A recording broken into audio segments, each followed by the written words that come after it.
अस्सलाम वालेकुम। हाँ जी दोस्तों, क्या हाल है। गर्मी के मौसम में अक्सर लोगों का लगाया हुआ धनिया या तो ग्रो नहीं करता या धनिया उगने के बाद ख़राब हो जाता है। असल में ज़्यादा गर्मी के दिनों में धनिया की केयर और इसके लगाने का तरीका मुख्तलिफ होता है। धनिया को दी जाने वाली फर्टिलाइज़र मुख्तलिफ होती है और धनिया ज़्यादा गर्मी के दिनों में बाज़ार से भी बहुत महंगा मिलता है। तो आज हम आपको बताएंगे कि ऐसा क्या करें कि ज़्यादा गर्मी में भी हम अपने घर पर लश ग्रीन ऑर्गेनिक हाइजेनिक धनिया हासिल कर सकें। तो वीडियो को एंड तक देखिएगा। अगर आप हमारे चैनल पर नए हैं तो चैनल को सब्सक्राइब कर लें। वीडियो पसंद आए तो इसे लाइक भी कर दें और दोस्तों के साथ शेयर भी कर दें।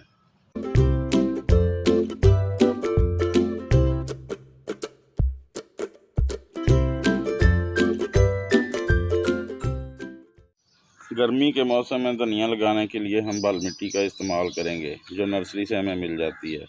ये मिट्टी नहर से निकली हुई होती है और एक तो ये मिट्टी ठंडी होती है और दूसरा इसमें कुदरती तौर पर काफ़ी न्यूट्रिएंट्स मौजूद होते हैं और कुदरती तौर पर इसमें रेत भी मौजूद होती है, जिसकी वजह से मिट्टी बहुत नरम होती है।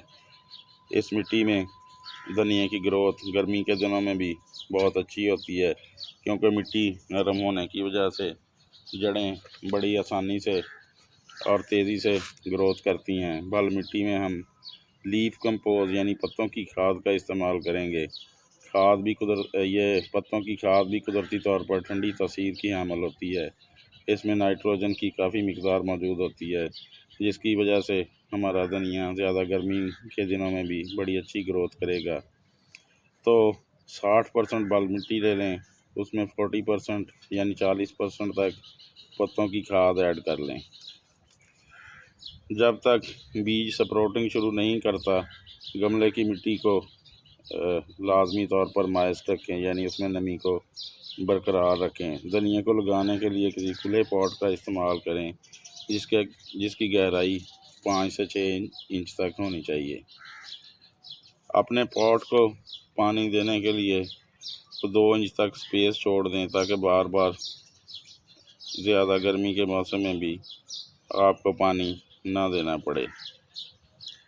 ज़्यादा गर्मी के मौसम में अगर तो आपने धनिया पॉट में लगाया हुआ है तो इसे ऐसी जगह पर रखें जहां सुबह की 2 से 3 घंटे की धूप इसको मिलती रहे।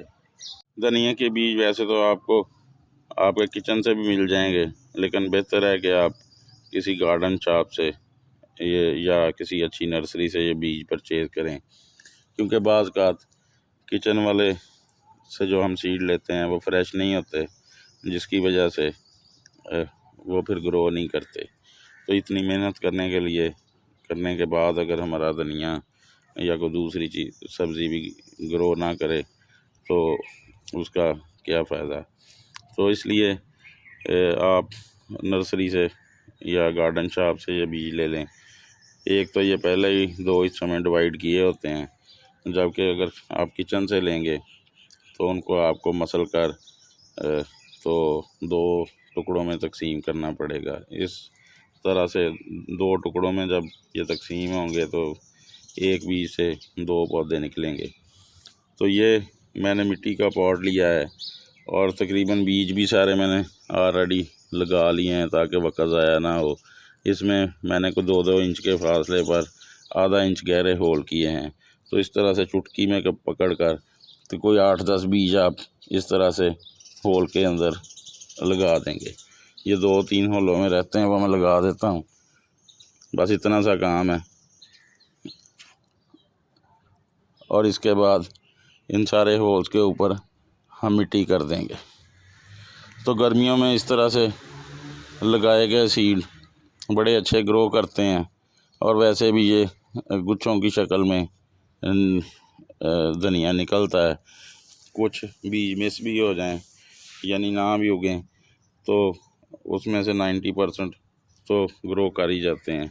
ये सामने मेरी एक क्यारी में भी धनिया कोई 10 दिन पहले मैंने लगाया था, तो ये भी इसी तरह ही लगाया था, तो इसकी ग्रोथ भी बड़ी अच्छी चल रही है।